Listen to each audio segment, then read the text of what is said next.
Hello दोस्तों, मैं साक्षी आप सभी का स्वागत करती हूँ मेरे चैनल इन्फिनाइट लेवल्स में, जहाँ मैं आपके साथ बॉन्डेड रीलर का 19 बार शेयर करने वाली हूँ। एंड मेरी आवाज़ थोड़ी ख़राब लग रही हो ना, तो उसके लिए मुझे माफ़ कर दीजिएगा गाइस। एक्चुअली मुझे सर्दी और खांसी हो रखी है, ज़ुकाम भी बहुत ही ज़्यादा हो रखा है। सो मेरी आवाज़ थोड़ी अजीब हो तो उसके लिए मैं क्षमा प्रार्थी हूँ। अब हम स्टोरी की तरफ बढ़ते हैं। पिछले एपिसोड में हमने देखा कि देखुन उस हिल स्टेशन वाले फार्म हाउस पे चलने के लिए राज़ी हो जाता है, और इस बात से ये भाई बहुत ही ज़्यादा खुश हो जाता है क्योंकि उसका वहाँ पे जाने का बहुत मन था। सभी हैप्पी होते हैं। फिर ये भाई कहता है वैन केजिंग से, वैन उसकी तरफ देखता है और कहता है जी। भाई कहता है तुमने नहीं बताया कि तुम्हें ये जगह कैसी लगी। अब ये प्रश्न जीशु भी उससे पूछना चाहता था, पर ऑब्वियसली वो उससे पूछ नहीं सकता था, वरना ऐसा लगता कि जैसे वो वैन की बात को, उसकी पसंद को अहमियत दे रहा है, और जो कि फ़िलहाल वो चाहता नहीं था कि ऐसा लगे वैन केजिंग को। सो उसने पूछा नहीं। अब ये भाई ने जब ये पूछा तो वैन केजिंग उसकी तरफ देखता है और कहता है जी अच्छी जगह है। ये भाई कहता है सच में अच्छी लगी या फिर यूं ही बोल रहे हो। उसकी बात सुनकर वैन को हल्की हंसी आ जाती है। वो कहता है नहीं नहीं सर, सच में अच्छी लगी। ये भाई कहता है गुड, अच्छा लगा ये जानकर। वैन भी एक स्माइल करता है। अब जो हमारा हार्निंग होता है वो उन्हें सजेस्ट करता है कि उन्हें जो आज का दिन है, मतलब होली वाले दिन, इससे तीसरे दिन निकलना चाहिए, यानी कि परसों वाले दिन निकलना चाहिए यहाँ से। और देखो ना, ये भाई इस पर कहते भी हैं कि पहले आप अपने पापा से पूछ लो। तो जाओ जिशु और हार्निंग दोनों ही यही कहते हैं कि उनकी कोई टेंशन नहीं है, वो मना नहीं करेंगे, जो कि वो वाकई नहीं करते। वो नहीं करने वाले थे इस चीज़ के लिए मना। वो जगह पिकनिक के लिए ली गई थी, और ज़रूरी नहीं कि वो फैमिली पिकनिक के लिए हो, वहाँ पे ऐसे ही जाया जा सकता था। सो कोई दिक्कत नहीं होने वाली थी। सो अब देखुन और ये भाई भी एग्री हो जाते हैं। अब थोड़ी देर वो लोग ऐसी बातें करते रहते हैं। फिर देखुन कहता है अच्छा गाइस, अब मुझे चलना चाहिए, काफ़ी टाइम हो रहा है। जिशु कहता है जी ठीक है। फिर वो फ़ाई की तरफ देखता है देखुन और कहता है फ़ाई तुम यहाँ रुकोगे या साथ चलोगे। फ़ाई कहता है साथ चलते भैया। वो कहता है ठीक है। अब हार्निंग की तरफ जिशु देखता है तो थोड़ा सा सैड हो जाता है भाई के जाने से, पर आप कुछ कर भी तो नहीं सकते थे ना। सो अब देखो ना, फ़ाई वहाँ से खड़े होते हैं, जहाँ पर वो बैठे थे वहाँ से जाने के लिए खड़े होते हैं, और फ़ाई वैन की तरफ देखता है और कहता है शाम को बात करते हैं वैन, ठीक है, अपना ख्याल रखना। अब उसकी बात सुनकर वह नोट करता है, वह समझ जाता है वो क्या कहने की कोशिश कर रहा है। दरअसल वो ये बताने की कोशिश कर रहा था कि शाम तक वो उसे जो जिनके बारे में रिपोर्ट थी वो भेज देगा। वैन भी फिर उससे कहता है तुम भी अपना ध्यान रखना फ़ाई। फ़ाई कहता है ओके बाय। फ़ाई और देखो अब जाने लगते हैं। तो जीशु कहता है वैन से, वैन वैन कहता है जी। जीशु कहता है कैसे दोस्त हो, अपने दोस्त को सी ऑफ करने भी नहीं जाओगे। उसकी बात सुनकर वैन तो एकदम से शॉक्ड हो जाता है। वो मन में सोचता है इन्हें क्या हो गया, कल तक तो फ़ाई के नाम से भी जुड़ जाते थे, आज मुझे खुद बेच रहे हैं। फिर वो कहता है मैं कैसे जा सकता हूँ मास्टर शू। जीशु कहता है तुम जाओ, मेरी फिक्र मत करो। वैन कहता है मैं नहीं जा रहा हूँ। इस समय वैन बिल्कुल भी चांस नहीं लेना चाहता था, जबकि जिन बाहर घूम रहा है, सो बिल्कुल भी कोई चांस नहीं लेना चाहता था। पर जीशु फिर कहता है वैन तुम जाओ, देखो यहाँ ज़ेड सिक्योरिटी है, मुझे कुछ नहीं होगा, ओके जाओ। वैन तभी नहीं मान रहा होता है, तो जीशु कहता है इट्स एन ऑर्डर वैन केजिंग, गो। वैन फिर जीशु को घूर कर देखता है और फिर हार्निंग की तरफ देखता है, इशारे से कहता है कि इनका ध्यान रखिएगा। फिर हार्निंग भी नोट करता है और वैन केजिंग फ़ाई के पास चला आता है, जो कि रुक गया था वहाँ पर जब जीशु ने कहा था वैन केजिंग से कि वो फ़ाई को सी ऑफ करने चला जाए उसके साथ, और उसके साथ साथ देखुन भी रुक गया था। अब वैन, देखुन और फ़ाई तीनों ही जाने लग जाते हैं। तभी फ़ाई जो होता है वो पलटता है और हार्निंग की तरफ देख कर स्माइल करता है और कहता है मिस्टर हार्निंग, आज का दिन मैं कभी नहीं भूलूँगा, इट वॉज सो फन। और मैं मजाक नहीं कर रहा, सच में, थैंक यू। अब उसकी ये बात सुनकर ना सभी शॉक्ड हो जाते हैं, हानिंग भी। अब वही वहाँ से चला जाता है और उसके पीछे पीछे फैन और देखुन भी चले जाते हैं।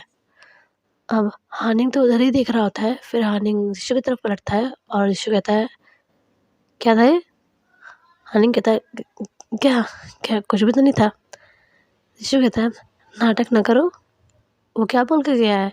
अब हानिंग एक शरारती वाला स्माइल करता है और ऋषु के होठों पे हाथ रखता है और कहता है, आप तो मुझे बहुत कुछ बता देते हैं ना, जो मैं आपको बताऊं। क्यों बताऊं? अब ये देखकर ये भाई बड़ा कंफ्यूज हो जाता है और वो कहता है, वेट, क्या क्या कुछ हुआ है क्या? ऋषु क्या कह रहा है ये? अब ऋषु घबराने लग जाता है और कहता है, नहीं नहीं, कोई कुछ भी तो नहीं कह रहा है ये। हानिंग ऐसे यूं वाली स्माइल दे रहा था ऋषु को देखकर, और ये भाई ऋषु की तरफ बढ़ रहा होता है और कह रहा होता है, बताओ क्या सीन हुआ है यहाँ पे? क्या छुपा रहे हो मुझसे? हाँ? ऋषु पीछे हट रहा होता है और कह रहा होता है, भाई भाई कुछ भी नहीं है, ये हानि तो कुछ भी बोलता रहता है। हानि कहता है, रुकिए भैया, मैं बताता हूँ आपको। वो ऐसे ही बोल रहा होता है ऋषु को परेशान करने के लिए, बताने थोड़ी मारा था। ऋषु उसकी तरफ देखता है और कहता है, हानि के बच्चे, और उसे दौड़ने लग जाता है वहाँ पर। अब हानि भाग रहा होता है, हानि के पीछे ऋषु और ऋषु के पीछे ये भाई।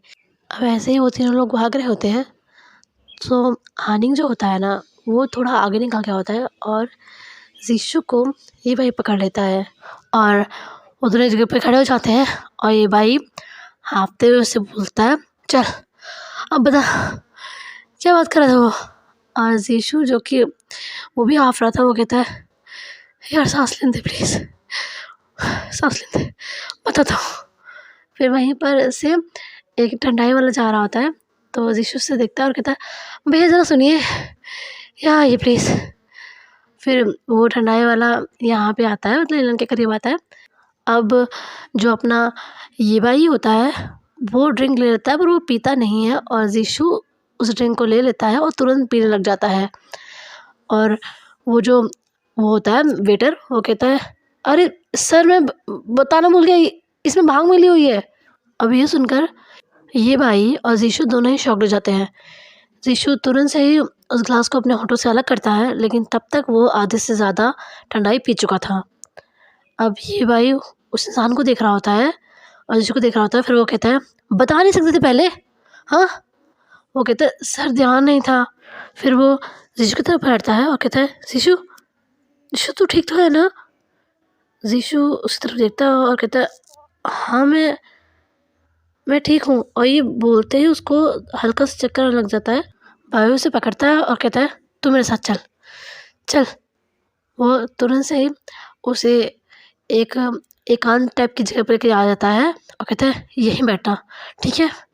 ये रुकना, मैं तेरे लिए जल्दी से नींबू पानी लेकर आता हूँ, हाँ? और इस टाइम तक ऋषु की सिचुएशन बिगड़ने लग गई थी। वो अपने सर को पकड़े हुए होता है और कहता है, ठीक है भाई, प्लीज़ प्लीज़ जल्दी आना, मुझे बहुत अजीब सा फील हो रहा है यार, बहुत अजीब सी फीलिंग हो रही है।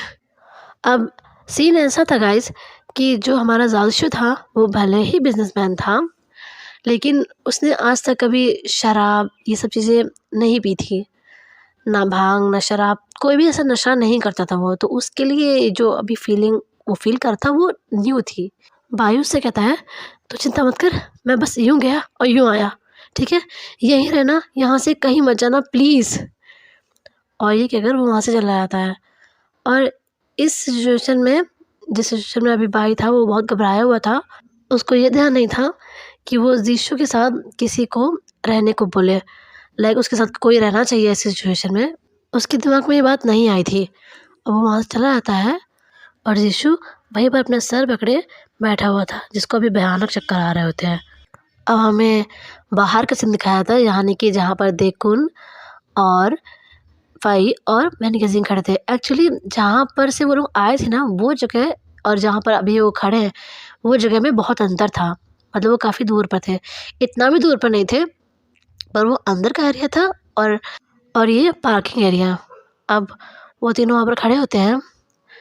देखुन, फाई और मैनकेजिंग की तरफ देख रहा होता है और कहता है, बहुत होशियार समझते हो ना दोनों अपने आप को। हो भी, पर मुझसे ज़्यादा नहीं।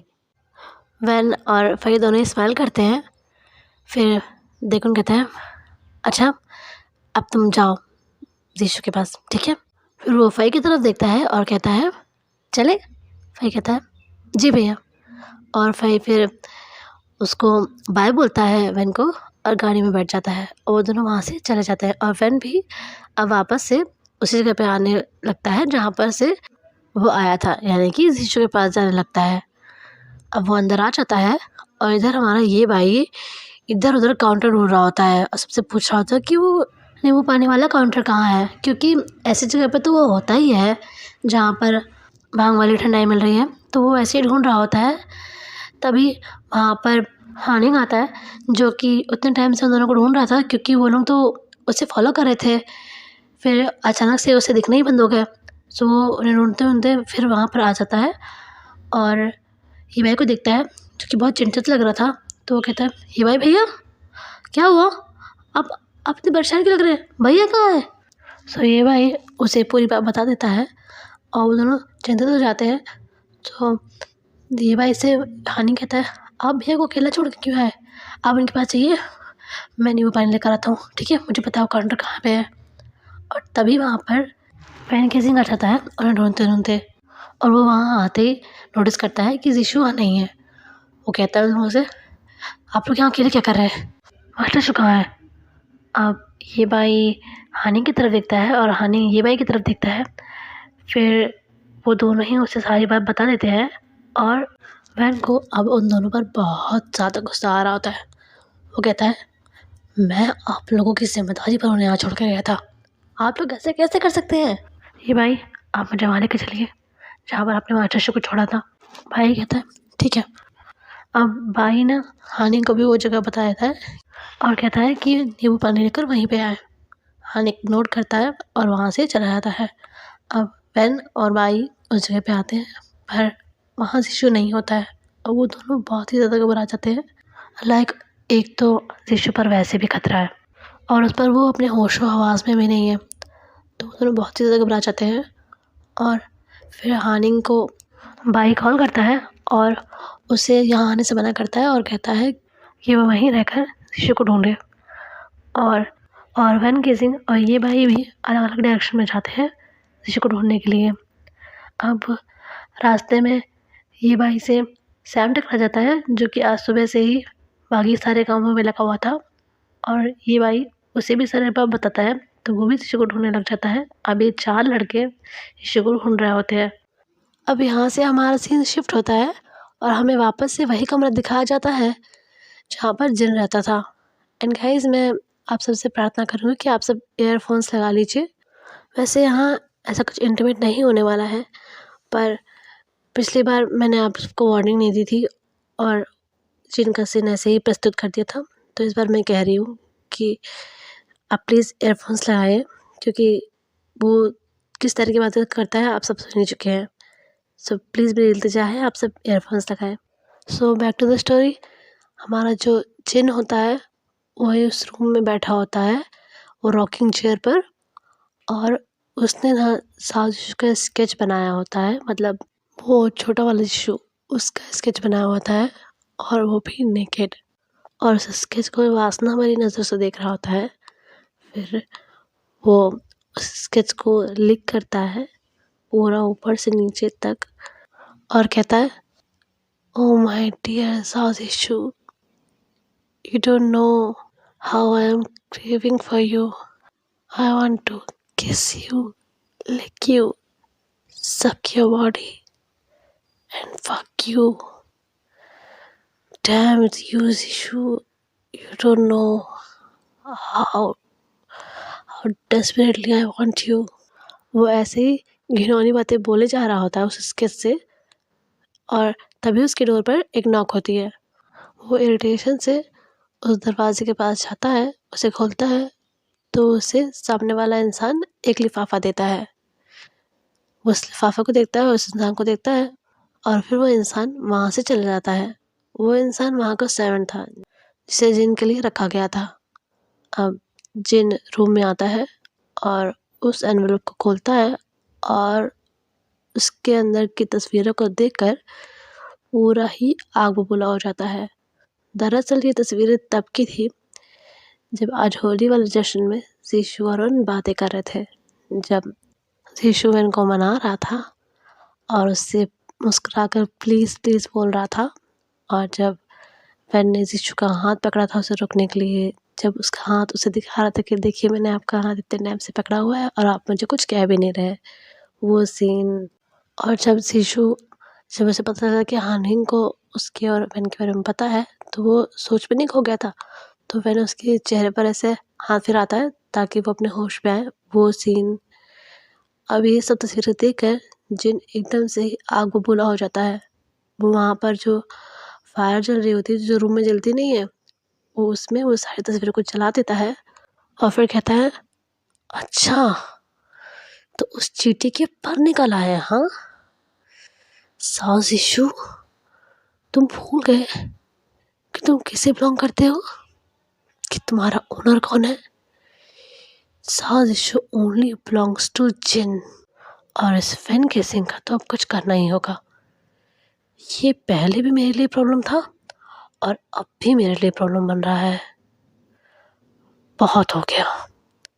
फिर वो वहाँ उसका फ़ोन रखा होता है टेबल पे, वो उसे उठाता है और किसी को कॉल करता है।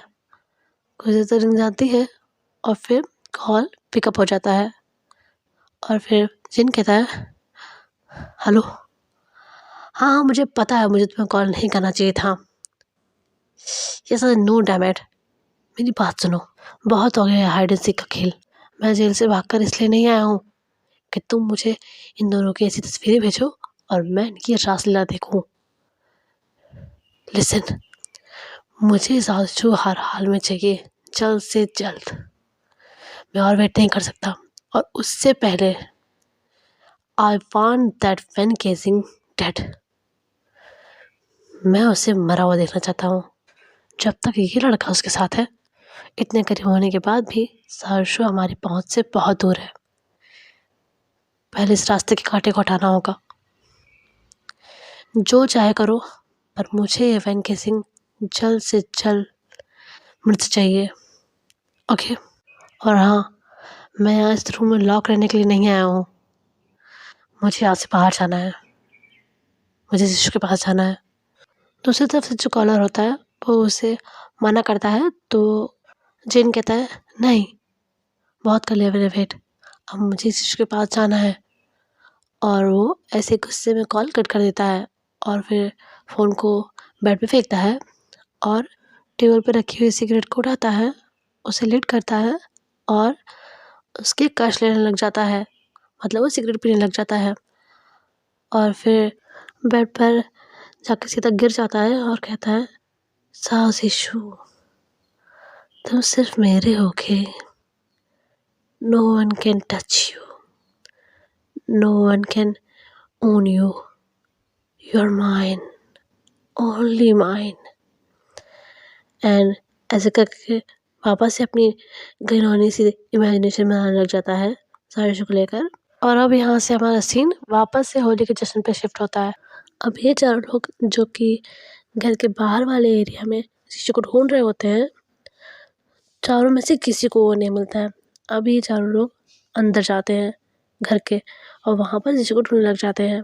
और चारों ही बहुत ज़्यादा चिंतित थे शिशु को लेकर। मन में बहुत ज़्यादा बुरे बुरे ख्याल आ रहे होते हैं उन सभी को। अब ऐसे वैन केसिंग जो कि पूल के पास शिशु को ढूंढने आया होता है, उसे वहाँ पर सरसों मिल जाता है। उसके ना आंखों में आंसू आ जाते हैं शिशु को सलामत देखकर। मतलब वो बिल्कुल सही सलामत नहीं था, पर एटलीस्ट उसे कोई भी तरह की चोट नहीं लगी थी, वो बस अपने होश में नहीं था। वो अपने आंसू साफ करता है और तुरंत से ही हानिंग को कॉल करता है और कहता है, हानिंग, मास्टर शू मुझे मिल गए और वो ठीक है, आप सब परेशान मत होइए।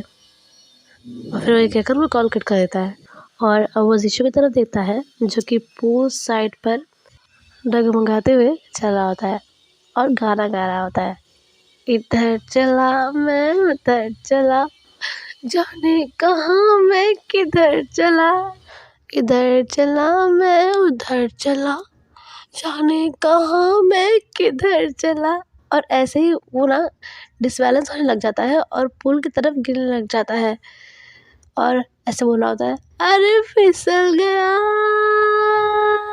तभी बेन किसी उसका हाथ पकड़ लेता है और वो बेन किसी की तरफ देखता है और स्माइल करता है बहुत ही प्यारी वाली और कहता है, हाँ बेन, तुम आ गए। बेन किसिंग उसे अपनी तरफ खींचता है और जब जिशु उसकी तरफ आ जाता है तो उसे दोबारा से ऊपर से नीचे तक चेक करता है और कहता है, अब ठीक है ना।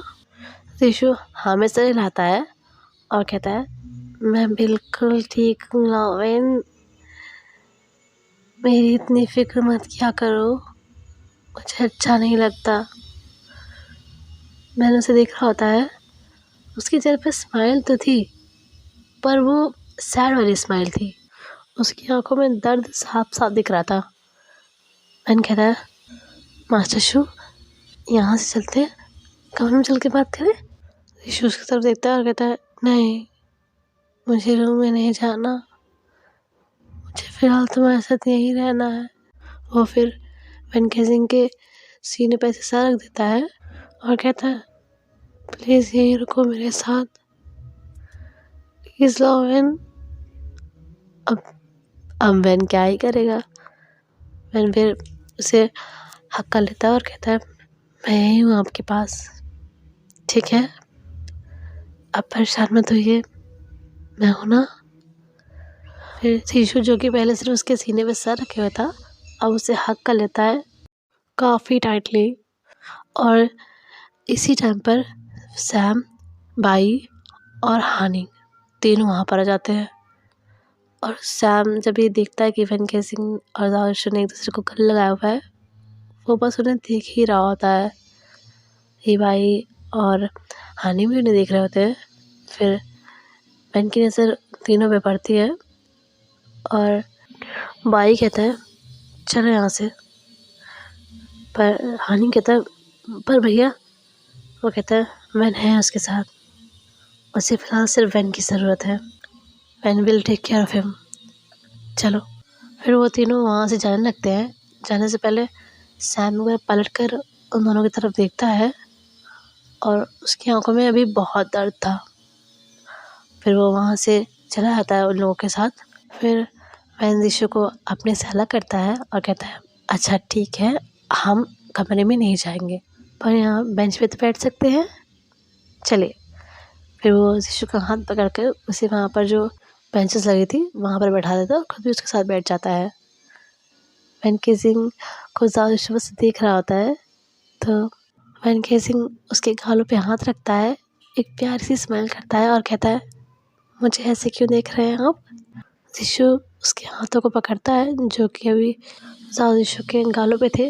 वो अपने दोनों गालों से उसके हाथ हटाता है और उन्हें पकड़ लेता है और कहता है, तुम बहुत अच्छे हो लॉवेन, बहुत अच्छे हो। मुझे अभी तक ये समझ में नहीं आता कि तुम जैसे इंसान को मुझ जैसे इंसान से प्यार कैसे हो गया। मैं तुम्हारे लायक नहीं हूँ। तो वैन कहता है, आप किस लायक हैं वो मैं जानता हूँ, समझे, ये सब फालतू की बातें मत सोचिए। जिशु फिर वैन केसिंग के होठों पे एक फिंगर रखता है और कहता है, चुप, एकदम चुप, अब सिर्फ मैं बोलूँगा और तुम्हें सुनना होगा, ओके। मुझे बोलने दो प्लीज़, बहुत समय से इस अपने मन के अंदर रखा है मैंने, प्लीज़। वैन केसिंग फिर कुछ नहीं बोलता है तो जिशु कहता है, गुड बाय। फिर जिशु कहता है, मुझे नहीं समझ में आता है वैन केसिंग कि तुम मुझसे इतनी मोहब्बत कैसे कर सकते हो। तुम यहाँ पर 4 महीनों से हो, इन 4 महीनों में मैंने 4 बार भी तुमसे ठीक से बात नहीं की, हर वक्त तुम्हें जलील किया, तुम्हारा अपमान किया, ये जानते हुए भी कि तुम मुझसे कितना प्यार करते हो, मैंने तुम्हारा दिल तोड़ा, हमेशा तुम्हें परेशान किया। तुम कैसे ऐसे इंसान से मोहब्बत कर सकते हो? वैन गेजिंग बस ध्यान से उसे देखे जा रहा होता है, उसकी सारी बातों को सुने जा रहा होता है। फिर जिशु कहता है, मैं तुम्हें कितना हर्ट करता हूँ, फिर भी तुम मास्टर शू की रट लगा रहते हो, हमेशा मेरे लिए सोचते हो। पर तुम्हें एक बात बताऊँ मैं रॉबिन, मैं कभी भी तुम्हें हर्ट नहीं करना चाहता, मैं कभी भी तुम्हें दुख नहीं पहुंचाना चाहता हूँ। ये सब मैं अपनी खुशी से नहीं करता, मैं मजबूर हूँ। वह बस शांति से उसे सुन रहा होता है।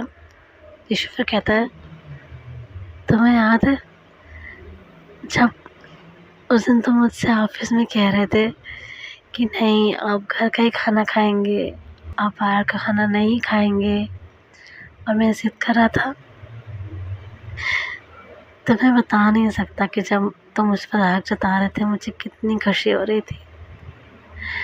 मैं तो बस ऐसे ही प्रिटेंड कर रहा था कि नहीं मुझे तो बाहर का खाना खाना है। नहीं, मेरे दिल का हाल वो था कि तुम जो कहते मैं वो करता। तुम्हें पता है जब तुम मुझ पर ऐसे आग जताते हो, मुझसे फ्लर्ट करते हो, मेरे करीब आते हो, मुझे बहुत अच्छा लगता है, बहुत ज़्यादा। जैसा प्यार तुम मुझसे करते हो वैसे प्यार की तो मैंने कभी कल्पना भी नहीं की थी। मैं कभी कल्पना कर ही नहीं सकता था कि कोई मुझसे प्यार कर सकता है, कि मुझे भी किसी का ऐसा प्यार मिलेगा। तुम्हें पता है लॉविन, मुझे तुमसे बहुत सारी बातें कहनी है, बहुत कुछ कहना चाहता हूँ, बहुत कुछ बताना चाहता हूँ, अपने दिल में रखी है हर एक बात बताना चाहता हूँ। तो वैन कहता है, तो बताइए मुझे, क्या बताना चाहते हैं आप मुझे? अब सीन ऐसा था कि वेंकट सिंह ने ना तो कभी ऐसा सोचा था और ना ही कभी ऐसा चाहा था कि सारिश को कभी ड्रंक करके उसके दिल की सारी बात उससे बुलवा सके। ऐसा कभी कुछ उसके मन में नहीं आया था। लेकिन अब जब सारिश खुद से ही ये सब चीज़ें बोल रहा था तो वो सोचता है कि क्यों ना इस सिचुएशन का थोड़ा फ़ायदा उठाया जाए और जिशु के मन की सारी बात उससे बुलवा ली जाए। वो कहता है, बताइए मास्टर शू, क्या कहना चाहते हैं आप मुझसे? आपका लॉविन सुन रहा है। जिशु कहता है, तुम्हें पता है तुम एकदम वो है ना, वो एक्टर इमरान हाशमी, वैसा किस करते हो। मैंने किसी में देखा था, उसने लड़की के होठों को ना ऐसे बाइट किया था, उससे खून निकल रहा था, और तुमने भी ऐसे ही किया था। इमरान हाशमी। जीशु की बात सुनकर बन को इस सिचुएशन में हल्की सी हंसी आ जाती है। वो कहता है, मैं ये नहीं पूछ रहा हूँ, और कुछ बताइए अपने बारे में। जीशु कहता है, तुम बहुत दुष्ट हो, पहले तो कह रहे थे अपने दिल की बात बताओ, आज जब मैं बता रहा हूँ तो सुन भी नहीं रहे हो। जाओ यहाँ से, चले जाओ, मुझे बात ही नहीं करनी है तुमसे। जीशु नशे के कारण ना एकदम से ही बच्चों की तरह बिहेव कर रहा होता है। वैन कहता है, अच्छा आई एम सॉरी मास्टर शू, लॉविन को माफ़ कर दीजिए, लॉविन से गलती हो गई। मास्टर शू तो बहुत दयालु है, क्या वो इस दुष्ट प्राणी को माफ़ नहीं करेंगे? सॉरी। फिर जीशु की तरफ देखता है और कहता है, जाओ, माफ़ किया मैंने। फिर वेंकट सिंह उसको अपनी तरफ करता है, क्योंकि मुँह फुला के दूसरी तरफ करके बैठ गया था ना वो, तो उसे अपनी तरफ करता है और कहता है, आप बताइए क्या बताना चाहते थे आप? फैन को ऐसे इशू देख रहा होता है। फिर कहता है, मुझे नहीं बताना आप कुछ भी। फैन कहता है, क्यों नहीं बताना है? आपको नहीं बताना पर मुझे तो सुनना है। मास्टर शू बताइए क्या बात है प्लीज़। अब जीशु अपना सिर ऊपर करता है और वैन की तरफ देखता है, जो कि अपना सिर नीचे करके अभी भी हल्का सा पाउट बनाकर बैठा हुआ था। तो अब वैन की तरफ देखता है और कहता है, मुझे तुमसे बहुत कुछ बताना है। तो वैन कहता है, तो बताइए, मैं सुन रहा हूँ। ईशु कहता है, तुम्हें पता है जब मैं तुम्हें हार्ट करता हूँ तो मुझे कितनी तकलीफ़ होती है। मन करता है कि खुद को ही ख़त्म कर लूँ, क्योंकि ये सब कुछ मेरे कारण हो रहा है। वैन इस बार कुछ भी बीच में बोलने की गलती नहीं कर रहा होता है। हालांकि उसको ये सब सुनकर जो ईशु बोला था उसे बहुत दर्द हो रहा था, क्योंकि ईशु के इन शब्दों से पता चल रहा था कि वो अंदर से कितना ज़्यादा हर्ट है। तुम्हें पता है, जब मैंने उस दिन तुम्हें डांटा था और कहा था कि मुझसे दूर रहा करो, और तुम रो रहे थे, मुझे ऐसा लग रहा था कि कोई मेरे दिल के टुकड़े कर रहा है। तुम्हें पता है, जब मैंने तुम्हें सैम के साथ देखा, फ़ही के साथ देखा, मुझे बहुत जलन हुई, और उस जेलसी में भी मैंने तुम्हें हर्ट किया। मैंने सिर्फ तुम्हें हर्ट किया है, सिर्फ हर्ट किया है, और तुम तब भी मेरे साथ रहे, मुझे कभी कुछ नहीं कहते। अगर मैंने उस दिन तुम्हारे और सैम के रिश्ते को लेकर सवाल ना किए होते तो तुम तब भी मुझे कुछ नहीं कहते। मुझे पता है तुम ऐसे इंसान के साथ कैसे प्यार कर सकती हो जो तुम्हारी फीलिंग्स को कभी रेसिप्रोकेट ही नहीं करता। कैसे कर सकते हो, जो कभी तुम्हें बता नहीं सकता कि वो तुमसे कितना प्यार करता है। कैसे कर सकते हो उससे इतना प्यार, जो कभी ये नहीं कह सकता कि तुम्हारे कॉल ना उठाने पर, तुम्हारे देर से घर आने पर वो डरता है। उसे डर लगता है कि तुम्हें कहीं कुछ हो ना जाए, कि कहीं तुम उसे इग्नोर तो नहीं कर रहे, कि कहीं तुम उसे छोड़ तो नहीं दोगे। वैन देख रहा होता है कि ईशु कैसे रो रहा है, पर वो उसे शांत करवाने की कोई कोशिश नहीं करता। वो चाहता था कि ईशु रोए, ईशु के अंदर का दुख बाहर आए। वो बस उसे भरी हुई आंखों से देखे जा रहा होता है। फिर वो कहता है, ऐसी कौन सी वजह है जिसके कारण आप ये सब कर रहे हैं, जिसके कारण आप खुद को इतनी तकलीफ दे रहे हैं। बताइए मुझे, क्यों कर रहे हैं आप ऐसा। ईशु कहता है, क्योंकि मैं चाहकर भी तुम्हारे साथ अपने रिश्ते को आगे नहीं बढ़ा सकता, क्योंकि मुझे डर लगता है कि कहीं अगर तुम मुझे बाद में कभी छोड़ के चले गए, जैसे मेरे बाकी अपने मुझे छोड़ के गए, तो मैं इस बार बर्दाश्त नहीं कर पाऊँगा। अब मुझ में इतनी शक्ति नहीं है। मैं उसे ये कहना चाहता था कि वो उसे छोड़ के कभी नहीं जाएगा, कभी भी नहीं। पर उसके विपरीत वो उससे पूछता है, कौन आपको छोड़ के चला गया, किसने आपका साथ छोड़ दिया, ईशु बताइए मुझे। ईशु फिर वैन की तरफ देखता है, अपने आंसुओं को साफ करता है और कहता है, दादी, दादू, मम्मा, पापा, किन सब चले गए मुझे छोड़कर। और ये चीज़ सुनकर ना वैन किसिंग का तो दिमाग ही खराब हो जाता है। वो बहुत कन्फ्यूज हो जाता है।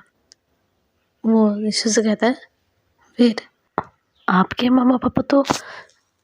ईशु उसकी बात को काटते हुए कहता है, फॉस्टर पेरेंट्स है मेरे, अडॉप्ट किया है मुझे, ये मेरे सगे पेरेंट्स थोड़ी हैं। मेरे सगे पेरेंट्स तो 12 साल पहले ही मार दिए गए, मेरी पूरी फैमिली मार दी गई, मम्मा पापा दादू दादी सबको मार दिया गया, सिर्फ मैं बच गया अपनी पूरी लाइफ सफ़र करने के लिए। अच्छा होता उनके साथ उस दिन मैं भी मर जाता। एंड फिलहाल के लिए इतना ही गाइस, मैं मिलती हूँ आपको नेक्स्ट चैप्टर में। तब तक वीडियो पसंद आया हो तो लाइक कर दीजिएगा, चैनल पर आए तो सब्सक्राइब कर दीजिएगा, वीडियो को शेयर कर दीजिएगा और कमेंट में चेहरा जरूर लिख दीजिएगा। एंड गाइस इस बैकग्राउंड नॉइसेस के लिए मैं फिर से एक बार क्षमा प्रार्थी हूँ। ये लोग अपना काम कभी ख़त्म ही नहीं करते। लाइक इनका काम तब से चले जा रहा है, लाइक 1.5 साल हो गया, इनका काम ही नहीं ख़त्म हो रहा। सो इस नॉइज़ के लिए मैं क्षमा प्रार्थी हूँ, पर मैं कुछ कर नहीं सकती इसके बारे में। सो एनीवेज़ हम मिलते हैं नेक्स्ट चैप्टर में, तब तक के लिए बाय बाय, जय वंशु।